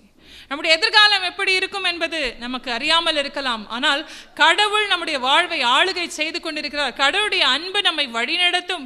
அவர் நம்மை அழைத்த அந்த அழைப்பு, அவர் நம்மை அருட்பொழிவு செய்யப்பட்டு நம்மை அழைத்திருக்கிறார் என்றால் கட்டாயம் அழைத்தவர் உண்மையுள்ளவர். அவர் நம்மை கொண்டு நிறைவேற்றக்கூடிய காரியங்கள் கட்டாயம் நிறைவேற்றுவார் என்பதில் எந்த சந்தேகமும் கிடையாது. உறுதியான ஒரு கற்பாறையாக ஆண்டவர் பயன்படுத்தியதை நாம் கவனித்து நம்மை பார்த்தும் ஒருவேளை ஆண்டவராகிய இயேசு கிறிஸ்து என்னை அதிகமாய் நேசிக்கிறையா என்று சொல்லி நம்மளை கேட்டால் நம்முடைய மறுமொழிகள் எவ்வாறாக இருக்கிறது? ஆண்டவரே, உம்மை நேசிக்கிறது காட்டிலும் நான் இந்த பொருளை, இந்த குணாதிசயத்தை, இந்த காரியத்தை, இதை செய்வதை நான் அதிகமாக நேசிக்கிறேன். நான் ஆண்டவருடைய திருப்பணி ஒரு அதிகாரம் சார்ந்த ஒரு திருப்பணி அல்ல, மாறாக அது பணிவிடைக்காரராய் இருந்து நிறைவேற்ற வேண்டிய ஒரு திருப்பணி. அதுதான் மார்க் 10:45 ஆண்டவர் ஊழியம் கொள்ள அல்ல, ஊழியம் செய்யவும் அநேகருக்காக மீட்கும் பொருளாய் தன்னுடைய ஜீவனையும் கொடுக்க வந்தேன் என்று சொல்லுகின்றார். அப்படி மேய்க்கின்ற ஒரு திருப்பணி, ஆண்டவருடைய ஆடுகளையும் ஆட்டுக்குட்டிகளையும் மேய்க்கின்ற ஒரு திருப்பணி என்பது ஆண்டவர் அந்த பராமரிப்பையும் அன்பையும் தன்னுடைய மந்தையை காக்கின்ற பணிகளையும் தருவாரானால் அது நாம் முதலில் அந்த பராமரிப்பை பெற்றிருத்தல் அவசியம். ஆண்டவருடைய அன்பு ஒரு நல்ல மேய்ப்பனாக இருக்கும்படி நம்மை தூண்டக்கூடியதாக இருக்கிறது. நல்ல மேய்ப்பன் ஆடுகளுக்காக தன்னுடைய ஜீவனையே கொடுக்கக்கூடியவராக இருக்கின்ற நிலைகளில் பேதுருவுடைய முடிவு எப்படியாக இருக்கும்? அவர் எப்படிப்பட்ட ஒரு நிலையில் தம்முடைய மரணத்தின் வழியாக ஆண்டவரை மகிமைப்படுத்த போகின்றார் என்பதை அந்த தொடர்ச்சியான 18-19 ஆகிய வசனங்களை நாம் பார்க்கலாம். நீ சிறு வயதாக இருந்தபொழுது உனக்கு யாரோ வந்து உன்னுடைய அறை கட்டி விடுவார், நீ இஷ்டப்பட்ட இடத்துல நீ போய் நீ அறையை கட்டி கொண்டு உன்னுடைய இஷ்டப்பட்ட இடத்துல நீ சென்று வருகின்றாய். ஆனால் ஒரு காலம் வரும், யாரோ உனக்கு உன்னுடைய அறையை கட்டி விடுவார், நீ விருப்பப்படாத ஒரு இடத்திலே உன்னை அழைத்து செல்வார், எல்லாமே தலைகீழா நடக்கும்னு சொல்லி. இப்போ இது ஆண்டவர் பேதுருவின் வழியாக, பேதுருவின் மரணத்தின் வழியாக ஆண்டவர் மகிமையுறும்படியான ஒரு சொல்லாக இருக்கின்றதை கவனித்தல் அவசியம். அப்படி நாம் ஆண்டவருடைய நாமத்தை மகிமைப்படுத்த வேண்டுமானால் ஆண்டவருக்கான திருப்பணியை கட்டாயமாக செய்யாமல் மனப்பூர்வமாக செய்யும்படி அழைக்கப்படுகின்றோம். பேதுரு 1 பேதுரு 5ஆம் அதிகாரம் 2ஆம் வசனத்திலே கட்டாயமாக அல்ல, மாறாக மனப்பூர்வமாய் ஆண்டவருடைய திருப்பணியை செய்ய வேண்டும். அதாவது எந்த ஆண்டவருடைய எதிர்பார்ப்பு என்பது நாம் யாரோ தள்ளிவிட்டாங்கன்னு நம்ம போகிறது கிடையாது. இல்லை இதில் கஷ்டம் இருக்கும், இதில் சவால்கள் இருக்கும் என்றாலும் கூட கடவுள் நம்மை காப்பாற்றுவார் என்று சொல்லி, எப்படி தாவீது ஆண்டவர் மீது ஒரு மரண பயம் நிறைந்த ஒரு சூழ்நிலையிலும் நம்பிக்கை வைத்தாரோ, அது போன்று மனப்பூர்வமாய் ஆண்டவரின் மீது நம்பிக்கை கொண்டு ஆண்டவருடைய திருப்பணியில் உயிர்த்தெழுந்த கடவுளோடு கைகோர்க்க நாம் எதிர்பார்க்கப்படுகின்றோம். அதோடு அவலட்சணமான ஆதாயத்திற்காக அல்ல, இந்த 1 பேதுரு 5ஆம் அதிகாரம் 2 முதல் 4 வசனங்களிலே கட்டாயமாக அல்ல, அவலட்சணமான ஆதாயத்திற்காக அல்ல, ஏதோ ஒரு பேராசைக்காகவோ பொருளாசைக்காகவோ பணத்தாசைக்காகவோ இந்த அருட்பொழிவின் திருப்பணி என்பது அல்ல, மாறாக உற்சாகமாய் ஆண்டவருக்கென்று பணிவிடை செய்யும்படியான ஒரு திருப்பணியாக இருக்கின்றது. நம்முடைய ஒரு ஆளுகை நிலையிலே பெருமை கொள்வதற்கு அல்ல, மாறாக ஒரு முன்மாதிரியான ஒரு வாழ்க்கை கொண்டு, ஒரு எக்ஸெம்ப்ளரி லைஃப் கொண்டு நாம் ஆண்டவருக்கென்று நாம் திருப்பணி ஆற்ற நம்மை அர்ப்பணிக்கின்ற பொழுது பிரதான மேய்ப்பராக, சீஃப் ஷெப்பர்டாக இருக்கிற ஒரு இடத்திலிருந்து வாடி போகாத ஒரு கிரீடத்தை நமக்கு அவர் வெகுமதியாக தர வல்லவராய் இருக்கிறார். ஏதோ மனுஷருடைய பாராட்டிற்கென்றோ அல்லது மனுஷரை பிரியப்படுத்தவோ நாம் இத்திருப்பணியை செய்யாமல், கட்டாயத்திற்காகவோ அவலட்சணமான லாபகரத்துக்காகவோ ஆதாயத்திற்காகவோ நாம் அதை செய்யாமல் மனப்பூர்வமாய் உற்சாகமாய் மந்தைகளுக்கு மாதிரியாக இருந்து சாட்சி பகருகின்ற ஒரு நிலைகளிலே நாம் திருப்பணி செய்ய ஆயத்தமாய் இருக்கின்றோமா? அதற்கு நாம் என்ற ஒரு சுயம் என்பது நம்மில் சாக வேண்டும். ஒரு நிமிடம் தலைகளை தாழ்த்து இந்த ஒரு அர்ப்பணிப்புக்கு நம்மை ஒப்புக் கொடுப்போமா? பிறர் வாழ வேண்டுமெனில் நான் சாக வேண்டும், நான் சாக வேண்டுமெனில் அவர் வாழ வேண்டும், எனிலே சுதினம் வாழ வேண்டும், எனிலே சுதினம் வாழ வேண்டும். பிறர் வாழ வேண்டுமெனில் நான் சாக வேண்டும், நான் சாக வேண்டும், என்னில் அவர் வாழ வேண்டும், எனிலே சுதினம் வாழ வேண்டும், எனிலே சுதினம் வாழ வேண்டும். நான் என்னும் மாணவத்தால் நாளெல்லாம் வாழ்ந்திருந்தேன், பிறர் வாழ்வை எண்ணாமல் பாதையிலே மயங்கி நின்றேன். நான் என்னும் மாணவத்தால் நாளெல்லாம் வாழ்ந்திருந்தேன், பிறர் வாழ்வை எண்ணாமல் பாதையிலே மயங்கி நின்றேன். இன்றே என்னை அர்ப்பணம் செய்திடுவேன், இன்றே என்னை அர்ப்பணம் செய்திடுவேன். பிறர் வாழ வேண்டுமெனில் நான் சாக வேண்டும், நான் சாக வேண்டுமெனில் அவர் வாழ வேண்டும், எனிலே சுதினம் வாழ வேண்டும், எனிலே சுதினம் வாழ வேண்டும். ஆமாண்டவரே, அப்பா, நான் என்னும் ஆணவம் பெருமை என்னில் சாகுவதற்கு என்னை அர்ப்பணிக்க எனக்கு பலன் தாரும். என்னுடைய பலவீனங்களை ஆண்டவரே, நான் இருக்கின்ற நிலையை உண்மையாய் உம்முடைய சமூகத்திலே அறிக்கை செய்து என்னை அர்ப்பணிக்க எனக்கு பலன் தாரும். ஆமாண்டவரே, உம் பணியை ஆண்டவரே ஏதோ பெயருக்காக ஆண்டவரே நான் செய்ய வேண்டும் என்பதற்காக, கடமைக்காக நான் செய்யாதபடிக்கு ஆண்டவரே நான் மனப்பூர்வமாய் செய்வதற்கு, உற்சாகமாய் செய்வதற்கு உம்முடைய பலன் என்னில் வேண்டும் ஆண்டவரே. அப்பா, என்னுடைய கடந்த கால வாழ்வு ஆண்டவரே, அதை நான் சாகடிக்க, என்னை நான் அர்ப்பணிக்க எனக்கு உதவி செய்யும் ஆண்டவரே. புதிய படைப்பாக வாழ்ந்து கர்த்தாவே, முன்மாதிரியான ஒரு கிறிஸ்தவ வாழ்க்கை வாழ்ந்து ஆண்டவரே உமக்கு சாட்சி பகர்வதற்கு எனக்கு நீர் அருள் தாரும் ஆண்டவரே. அப்பா, எங்களை நீதியுள்ளவர்கள் என்று எண்ணி கர்த்தாவே நீர் தந்திருக்கின்ற ஆண்டவரே ஒவ்வொரு ஆண்டவரே தகுதிகளுக்காகவும், ஆண்டவரே நீர் தந்திருக்கின்ற ஒவ்வொரு திருப்பணிகளுக்காகவும் ஆண்டவரே உமக்கு நாங்கள் நன்றிகளை ஏறெடுக்கின்றோம். உமக்கென கர்த்தாவே அழைத்த கடவுளுக்கு உண்மை உள்ளவர்களாக எங்களுடைய பணிகளை நிறைவேற்ற கர்த்தாவே, அப்பா நீர் எங்களை கொண்டு என்ன திட்டத்தை நீர் இந்த உலகில் நீர் வைத்திருக்கின்றீரோ அதை நிறைவேற்ற உம்முடைய வல்லமையான தூய ஆவியரை கொண்டு ஆண்டவரே நீர் எங்களை பலப்படுத்தி நீர் ஆசீர்வதித்திட எங்களை நாங்கள் தாழ்த்தி ஒப்புக் கொடுக்கின்றோம். ஆண்டவரே, நீர் எங்களுக்குள் வாழ, எங்களுக்கு உண்டானவற்றை சாகடிக்க எங்களுக்கு துணை புரியும். மீட்பராகிய இயேசு கிறிஸ்துவின் வல்லமை நிறைந்த பெயரில் வேண்டிக் கொள்ளுகின்றோம். அன்பு நிறைந்த நல்ல ஆண்டவரே, ஆமென். அருளுரை கேட்ட நாம் யாவரும் எழுந்து நின்று நாம் இருக்கின்ற இடத்திலே நம்முடைய விசுவாச பிரமாணத்தை, நம்முடைய பற்றுறுதியை அப்போஸ்தல விசுவாச பிரமாணத்தின் வழியாய் நாம் அறிக்கை செய்வோம். வானத்தையும் பூமியையும் படைத்த சர்வ வல்லமுள்ள பிதாவாகிய தேவனை விசுவாசிக்கின்றேன். அவருடைய ஒரே குமாரனாகிய நம்முடைய நாதர் இயேசு கிறிஸ்துவையும் விசுவாசிக்கின்றேன். அவர் பரிசுத்த ஆவினாலே கன்னிமரித்திலிருந்து உற்பவித்து பிறந்தார். பொந்திய பிலாத்துவின் காலத்தில் பாடுபட்டு சிலுவையில் அறையுண்டு மரித்து அடக்கம் பண்ணப்பட்டு பாதாளத்தில் இறங்கினார்.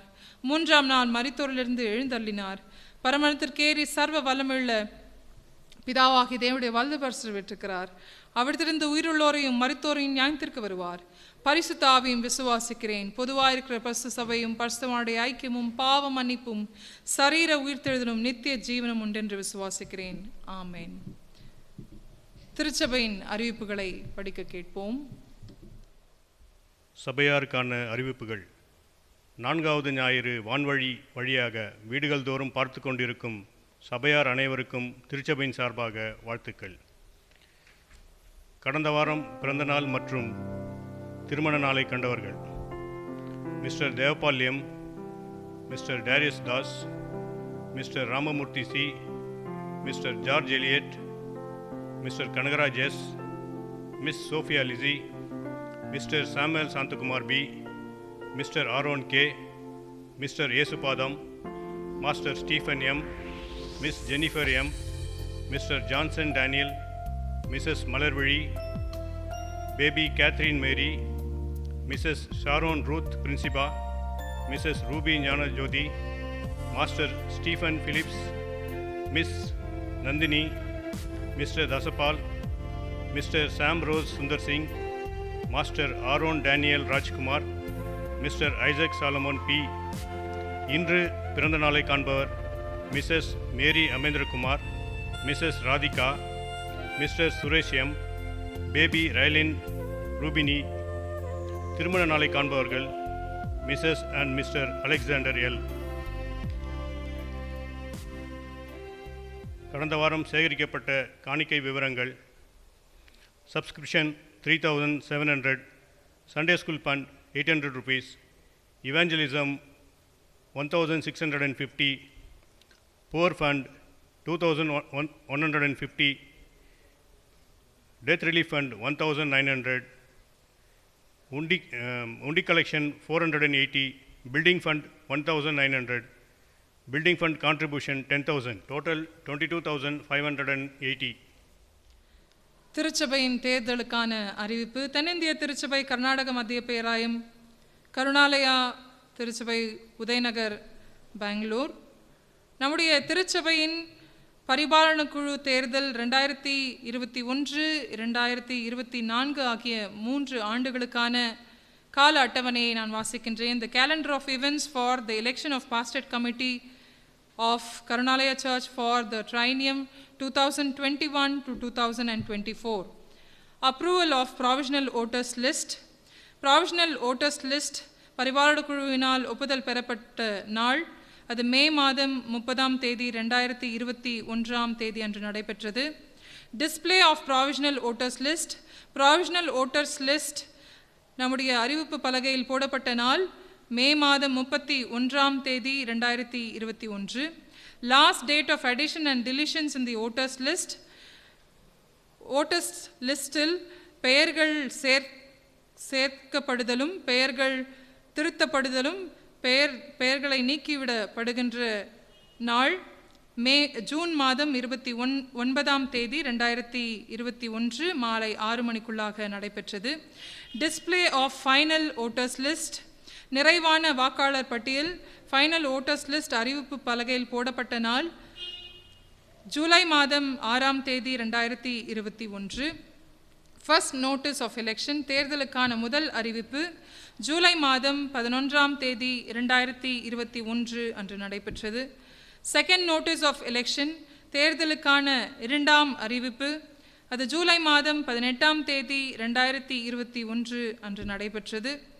தேர்தலுக்கான மூன்றாம் அறிவிப்பு தேர்ட் நோட்டீஸ் ஆஃப் எலெக்ஷன் அது ஜூலை மாதம் 25ஆம் தேதி, அதாவது இன்று ஜூலை மாதம் 25ஆம் தேதி 2021 அன்று நடைபெற்றது. Issue of nomination forms.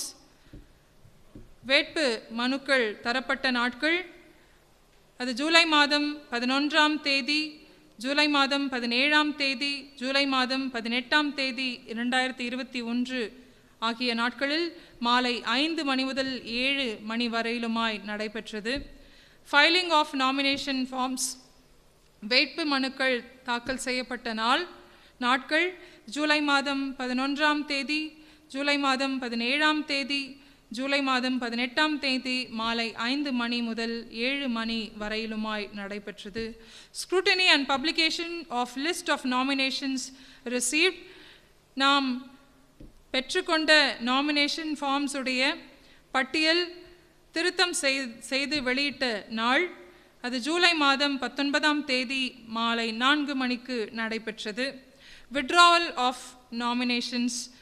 வேட்பு மனுவை திரும்ப கொள்வதற்கான நாள் அது ஜூலை மாதம் 20ஆம் தேதி 2021 மாலை 5 மணி முதல் 7 மணி வரை நடைபெற்றது.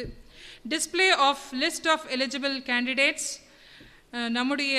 நாம் பெற்றுக்கொண்ட தகுதியான கேண்டிடேட்ஸ் உடைய பெயர்கள் அறிவிப்பு பலகையில் போடப்பட்ட நாள் இது 21ஆம் தேதி ஜூலை மாதம் 2021 காலை 10 மணி அளவில் நடைபெற்றது. தேர்தல் நடைபெறும் நாள் ஜூலை மாதம் 25ஆம் தேதி, அதாவது இன்று நடைபெறும் ஜூலை மாதம் 25ஆம் தேதி 2021 அன்று. இடம் CSI கருணாலயா, உதயநகர், பெங்களூர் 16. தேர்தல் நடைபெறுகின்ற நேரம் காலை 10:30 மணி முதல் மாலை 3 மணி வரையிலுமாய் வாக்குகள் பதிவு செய்யப்படும். தேர்தல் நடைபெறும் இந்த கால நேரம், வாக்குகள் பதிவு செய்கின்ற காலம், ஓட் போடக்கூடிய நேரம் மணி அளவு 4 மணிகள் 30 நிமிடங்கள். காலை 10:30 மணி முதல் மாலை 3 வரையிலுமாய் 4:30 மணி அளவில் வரையிலுமாய் நடைபெறும்.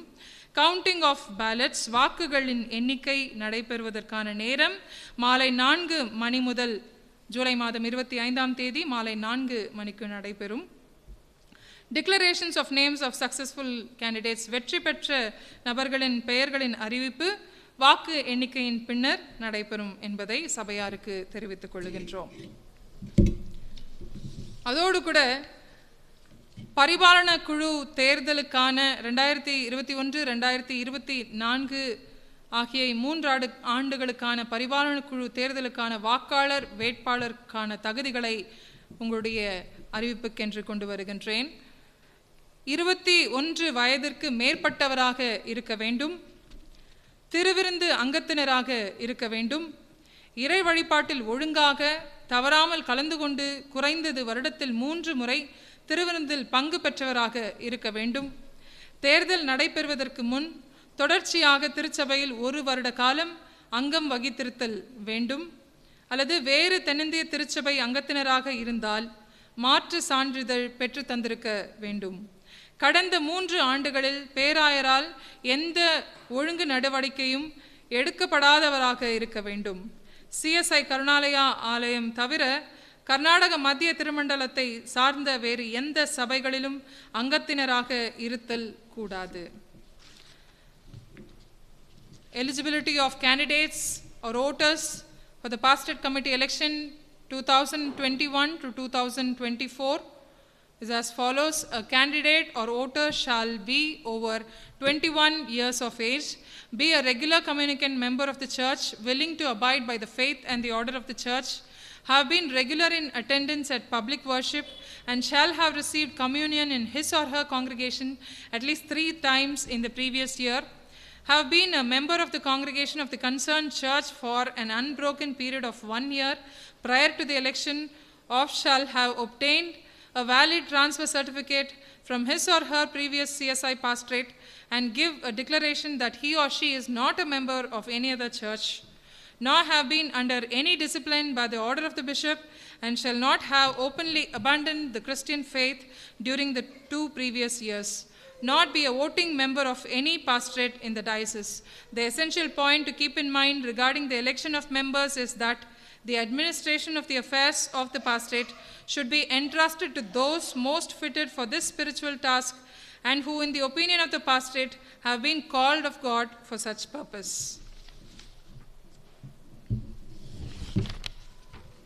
இன்று நம்முடைய திருச்சபையின் தேர்தல் காலை 10:30 மணி முதல் நடைபெற இருப்பதால் நம்முடைய திருச்சபையின் வாக்காளர்கள் அல்லது வேட்பாளர்கள் கவனிக்க வேண்டிய ஒரு சில வழிமுறைகளை பின்பற்ற வேண்டிய ஒரு வழிமுறைகளை நான் உங்களுடைய பார்வைக்கு கொண்டு வருகின்றேன்.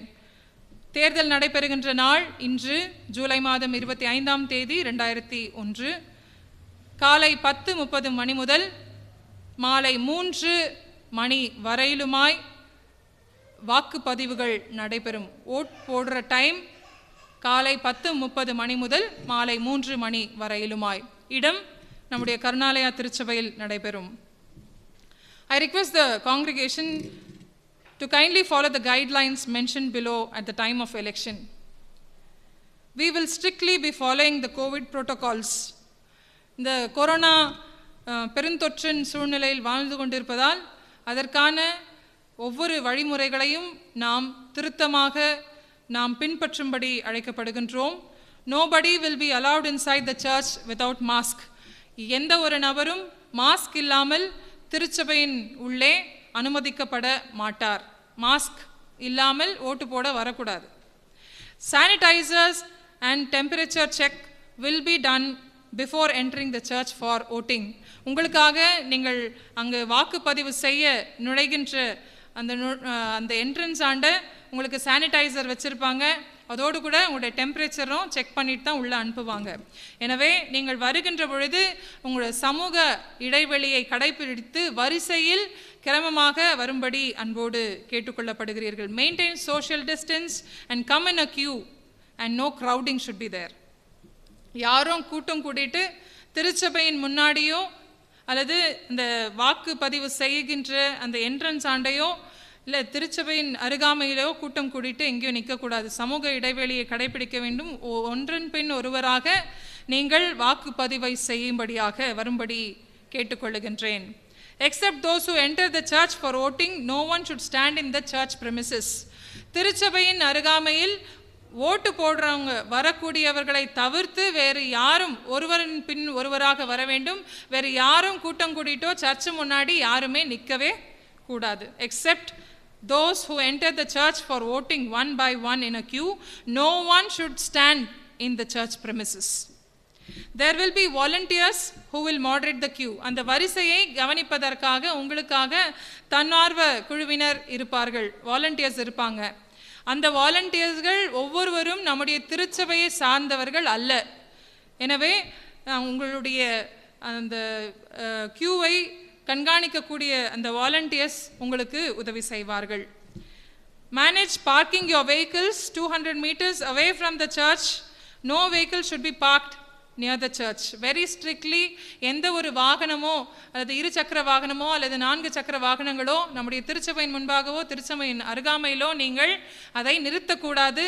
ஒரு 200 மீட்டர் தள்ளி தொலைவிலே அதை நிறுத்தி நீங்கள் நிறுத்திக் கொள்ளும்படியாக கேட்டுக்கொள்ளப்படுகிறீர்கள். People should not be crowded near the church. Church முன்னாடி யாருமே கூட்டம் கூடிட்டு நிற்க கூடாது. The priority will be given to those who are very elderly and sick. The volunteers who are not related to our church will be there to assist those who are not able to read and write. Those who are blind, senior citizens who needed help for voting will be assisted with the help of the volunteers.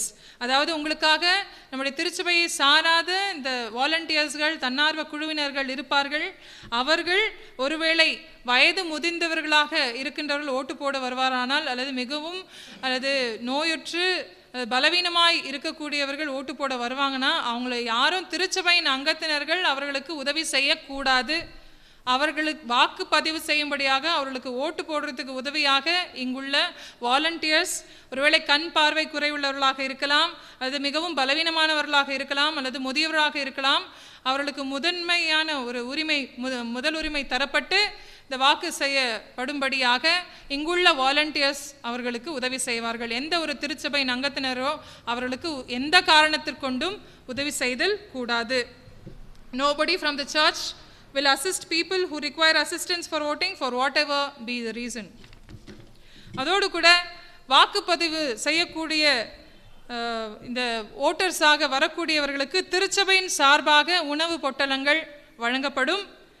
அந்த உணவு பொட்டலங்களுக்கான ஒரு tokens நீங்கள் வாக்குப்பதிவை செய்யும்படியாக ballot பேப்பரை, அந்த வாக்குப்பதிவு சீட்டை பெற்றுக்கொள்ள வருகின்ற வேளையிலேயே உங்களுக்கான இந்த ஃபுட் டோக்கன்ஸ், உணவு பொட்டலத்திற்கான அந்த டோக்கன்ஸும் கொடுக்கப்படும்.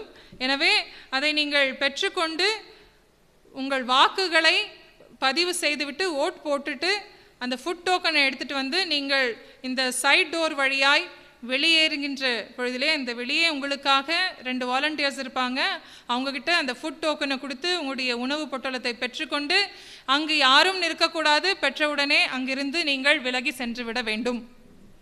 கட்டாயமாக வந்து பேலட் பேப்பர், ஃபுட் டோக்கன் பெற்றுக்கொண்டு பேலட் பேப்பரில் உங்களுடைய வாக்குகளை பதிவு செய்து ஓட் போட்டுட்டு இந்த சைட் டோர் வழியாய் வெளியேறி உங்களுடைய டோக்கன்ஸ், அந்த ஃபுட் டோக்கன்ஸை கொடுத்து உங்களுக்கான உணவு பொட்டலத்தை பெற்றுக்கொண்டு இங்கே நிற்கக்கூடாது. நீங்கள் அங்கிருந்து விலகி சென்று விடும்படியாக கேட்டுக்கொள்ளுகின்றேன்.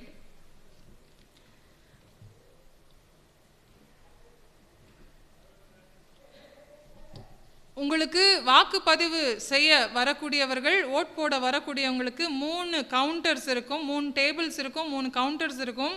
Counter number 1, counter number 2, counter number 3 என்று சொல்லி 3 இடத்திலே உங்களுக்கு கவுண்டர்ஸ் இருக்கும். அந்த கவுண்டர் நம்பர் 1 இருக்கின்ற இடத்திலே உங்களுடைய ஓட்டிங் லிஸ்ட்டில் இருக்கக்கூடிய, ஃபைனல் ஓட்டர்ஸ் லிஸ்ட்டில் இருக்கக்கூடிய நம்பர்ஸ், சீரியல் நம்பர் 1 முதல் 200 நம்பர் வரை உள்ள சீரியல் நம்பருடைய வாக்காளர்களுடைய கவுண்டர் நம்பர் 1. கவுண்டர் நம்பர் 2ல் 201 சீரியல் நம்பர் 201லிருந்து சீரியல் நம்பர் 400 வரையிலுமாய் கவுண்டர் நம்பர் 2ல் உங்களுக்கு என்று உதவி செய்வார்கள்.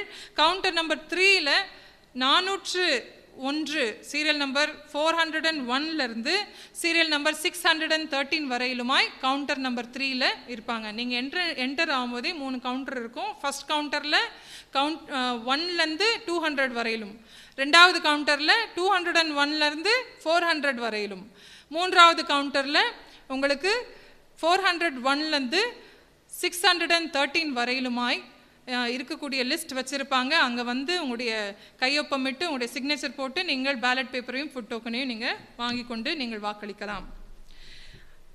உங்களுக்கு அந்த வாக்கு பதிவு சீட்டு, அந்த பேலட் பேப்பரில் உங்களுக்கு 22 நம்பர்ஸ் இருக்கும், 22 வேட்பாளர்களுடைய பெயர்கள் இருக்கும். அதில் நீங்கள் ஏதாவது 10 நபர்களுக்கு மட்டுமே வாக்களிக்க வேண்டும். Elect any 10 candidates only.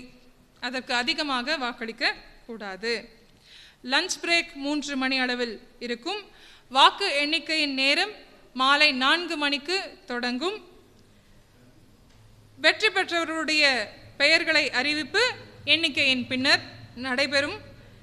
அந்த வாக்கு எண்ணிக்கையின் பொழுது வெறும் கேண்டிடேட்ஸ் மட்டுமே திருச்சபையின் உள்ளே அமர்ந்து இருக்கும்படியாக, அல்லது பார்வையாளர்களாக, அப்சர்வர்ஸாக நீங்கள் அனுமதிக்கப்படுவீர்கள். வேறு யாரும் திருச்சபையின் வெளியிலோ அல்லது திருச்சபையின் அந்த நுழைவாயில் என்ட்ரன்ஸ்லையோ நீங்கள் நிற்கக்கூடாது. Very clearly, I am giving an announcement that only the candidates will be allowed inside to be seated while the counting of ballots is done.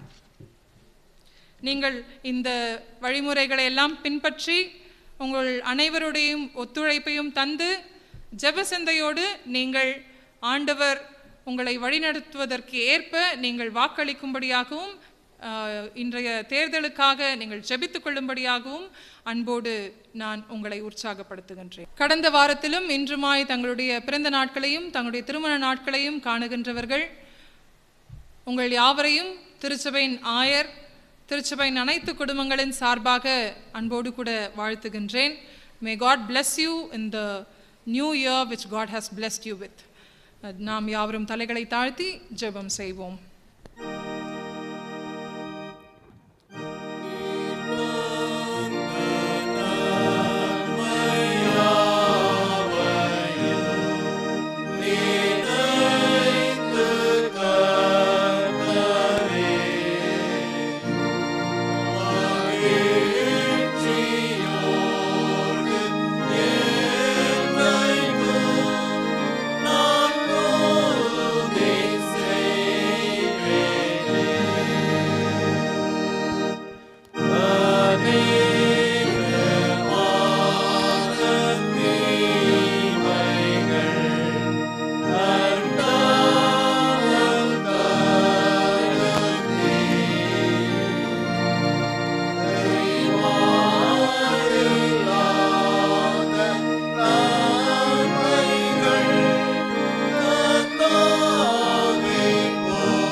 வாக்கு மாறாத வல்ல கடவுளே, ஆண்டவரே, உம்முடைய வார்த்தையை நாங்கள் புகழ்ந்தேற்றும்படியாக ஆண்டவரே, நெருக்கடியான சூழ்நிலையிலுமாய் பயம் நிறைந்த சூழ்நிலையிலுமாய் ஆண்டவரே, தாவீது உம்மை பாடிய பாடல் ஆண்டவரே, உம்மீது நாங்கள் நம்பிக்கையாய் இருக்கும்படி எங்களை உற்சாகப்படுத்துகின்றதாக இருக்கின்றது. நாங்கள் சோர்ந்து போகின்ற பொழுது ஆண்டவரே, எங்களுடைய தோல்விகளும் எங்களுடைய பலவீனங்களையும் எங்களை ஆட்கொள்ளுகின்ற பொழுது ஆண்டவர் நீர் எங்களை ஆண்டவரே பலப்படுத்தி ஆண்டவரே உம்முடைய பணிக்கென்று கர்த்தாவே நாங்கள் வைராக்கியமான ஒரு விசுவாசிகளாக நாங்கள் வாழ்வதற்கு நீர் எங்களுக்கு உதவி செய்கின்றீர். ஆண்டவரே, பேதுரு போல ஆண்டவரே, நான் உம்மை பின்பற்றி வருவேன், உம்மோடு நான் இணைந்து சாக வேண்டுமானாலும் சாவேன் என்று சொல்லி கர்த்தாவே பெருமிதத்தோடு ஆண்டவரே பல்விதமான வாய் வார்த்தைகளினாலே கர்த்தாவே அப்பா நாங்கள் சொல்லிவிட்டு அந்த வாக்குகளை நாங்கள் நிறைவேற்ற முடியாமல் கர்த்தாவே நாங்கள் தோல்வியுற்று போகின்றோம். ஆனாலும் கர்த்தாவே நீர் எங்களை கண்மலையாக ஏற்படுத்துகின்ற ஆண்டவர்.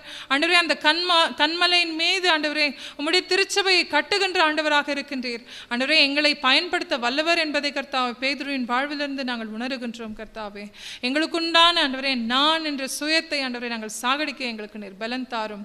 ஆண்டவரே, நீர் தாழ்மையுள்ளவர்களுக்கு கிருபை அளிக்கின்றீர் என்பதை ஆண்டவரே நாங்கள் உணர்ந்தவர்களாக நம்முடைய தாழ்மையின் திருப்பணியை ஆண்டவரே பணிவிடைக்காரராகிய ஆண்டவரின் திருப்பணியை ஆண்டவரே நாங்கள் இணைந்து செய்வதற்கு கர்த்தாவே எங்களை நாங்கள் அர்ப்பணிக்கின்றோம். மனப்பூர்வமாய் செய்ய எங்களுக்கு உதவி செய்யும்.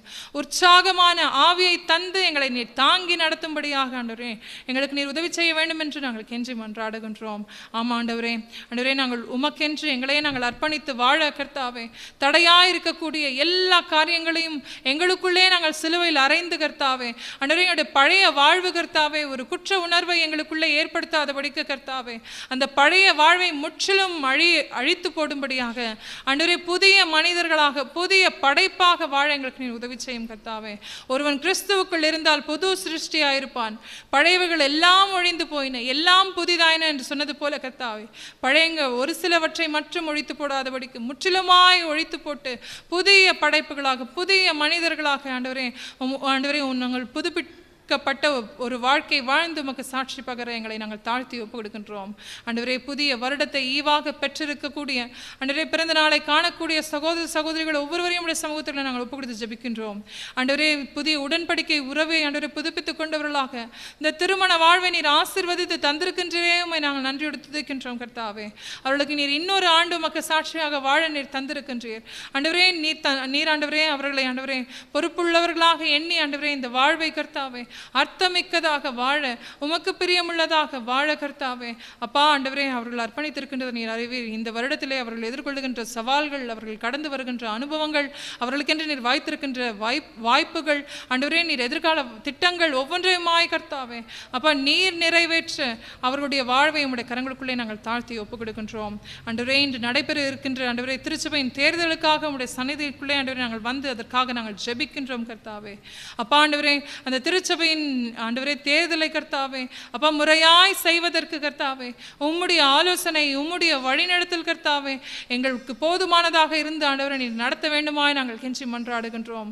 உம்முடைய திருப்பணியில் ஆண்டவரை இணைந்து செயலாற்றும்படியாக கர்த்தாவே அப்பா நின்றிருக்கின்ற ஒவ்வொரு ஆண்டவரை வேட்பாளர்களையும் உடைய சமூகத்துக்குள்ளே நாங்கள் தாழ்த்தி ஒப்புக் கொடுக்கின்றோம். ஆண்டவரே, நீரே கர்த்தாவே அப்பா உம்முடைய அழைப்பிற்கு பாத்திரவான்களாய் நீர் தகுதிப்படுத்தி ஆசீர்வதியும் கர்த்தாவே. ஆண்டவரே, இன்னுமாய் கர்த்தாவே வாக்களிக்க வருகின்ற ஒவ்வொருவரையுமாய் உடைய சமூகத்தில் நாங்கள் தாழ்த்தி ஒப்புக் கொடுக்கின்றோம் கர்த்தாவே. அப்பா உம்முடைய ஞானம், உம்முடைய வழிநடத்தல் கர்த்தாவே அப்பா நீர் அவர்களோடு ஆண்டவரே இருந்து கர்த்தாவே ஆண்டவரே ஜெப சிந்தையோடு கர்த்தாவே அவர்கள் வந்து வாக்களித்து ஆண்டவரே சமாதானமாய் எல்லா காரியத்தையும் நீரே ஆண்டவரை நடத்தி தரப்போகின்ற தயவுக்காக உமக்கு நாங்கள் நன்றிகளை ஏறெடுக்கின்றோம். நீர் பொறுப்பெடுத்து ஆசீர்வதித்து தாரும். இம்மட்டும் காத்து வந்த கடவுள், இனி வரும் காலமும் நாங்கள் வல்லமை மிகுந்த சாட்சிகளாக வாழ உம்முடைய தூய ஆவியின் வழியாய் நீர் ஆற்றல் படுத்தி எழ வேண்டும் என்றும் மீட்பெரும் இரட்சகருமாகிய இயேசு கிறிஸ்துவின் உயிர்த்தெழுந்த நாமத்தில் வேண்டிக் கொள்கின்றோம். அன்பு நிறைந்த நல்ல ஆண்டவரே, ஆமேன். என் ஆத்துமாவே கர்த்தரை ஸ்தோத்ரி, என் முழு உள்ளமே அவருடைய பரிசுத்த நாமத்தை ஸ்தோத்ரி. என் ஆத்துமாவே கர்த்தரை ஸ்தோத்ரி, அவர் செய்த சகல உபகாரங்களையும் மறவாதே. ஆமேன். விசுவாசத்தினால் ஆண்டவருடைய ஆசீர்வாதத்தை நாம் பெற்றுக்கொள்வோம். நம்முடைய தாயும் தகப்பனுமாகிய கடவுளின் அன்பும் உயிர்த்தெழுந்த ஆண்டவர் இயேசு கிறிஸ்துவின் அருளும் நம்மை ஒவ்வொரு நாளும் சாட்சிகளாக வாழ, ஆண்டவருக்கென்று நம்மை அர்ப்பணித்து வாழ தூண்டுகின்ற தூய ஆவியரின் உறவும் நம் அனைவரோடும் இன்றும் என்றும் எல்லா காலங்களிலும் தங்கி நிலைத்திருப்பாராக. ஆமேன்.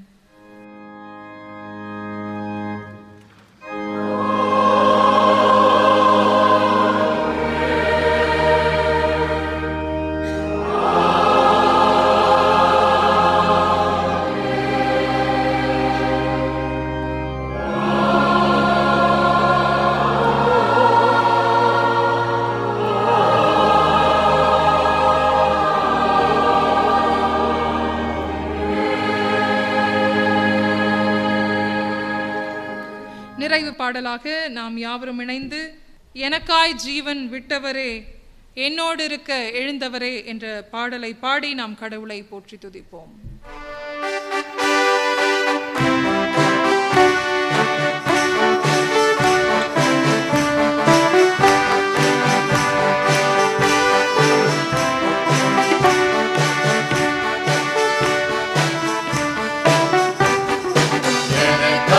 ஜீவன் விட்டவரே, என்னோடு இருக்க எழுந்தவரே, எனக்காய் ஜீவன் விட்டவரே, என்னோடு இருக்க எழுந்தவரே, என்னை என்றும் வழி நடத்துவாரே, என்னை சந்திக்க வந்திடுவாரே, என்னை என்றும் வழி நடத்துவாரே, சந்திக்க வந்திடுவாரே.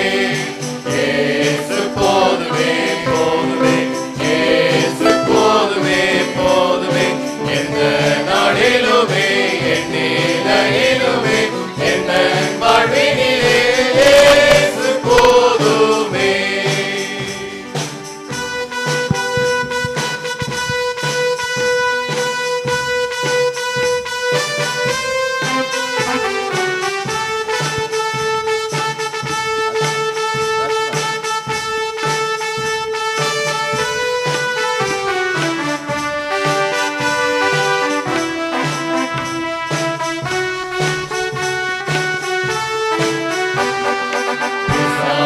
சோதனை பெருகிட்டாலும் சொந்து போகாமல் செல்லவே, பிசாசின் சோதனை பெருகிட்டாலும் சொந்து போகாமல் செல்லவே, உலகமும் மாமிசமும் மயங்கிட்டாலும் மயங்கிடாமல் செல்லவே, உலகமும் மாமிசமும்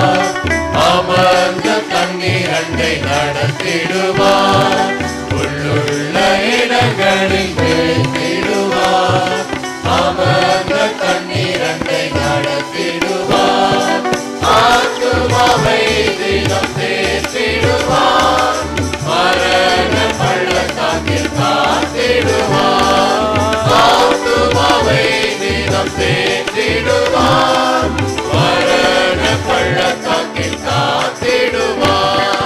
இயேசு போதுமே போதுமே, இயேசு போதுமே போதுமே, எந்த நாளிலுமே என் நிலையிலுமே, எந்த வாழ்வினிலே இயேசு போதுமே.